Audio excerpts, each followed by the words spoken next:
Möödunud aastal küsiti, kuidas enda õpilasi selleks uueks rolliks ette valmistada. See sõltub sellest, millist õpikogemust te tahate neile pakkuda või mille eest neid hoopis hoida. Kui õpilased on tavaliselt tunnis osalejad, siis nüüd saavad neist hoopis selle tunni ettevalmistajad ja siis tundi läbi viies saavad neist õpetajad. Tunni läbiviimisel võib aga tekkida küsimus, kuidas kõik mu õpilased õpetajaks mahuvad? Variante on mitu. Üks variant on see, et iga õpetaja saab endale eraõpilase ehk oma külalisõpilase.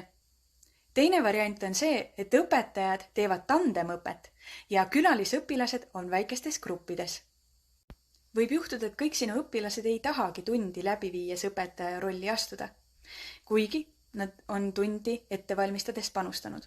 Sel juhul võib teha ka nii, et õpetajad on vaid väikene pundikene ja tundi läbi viies nende roll siis roteerub.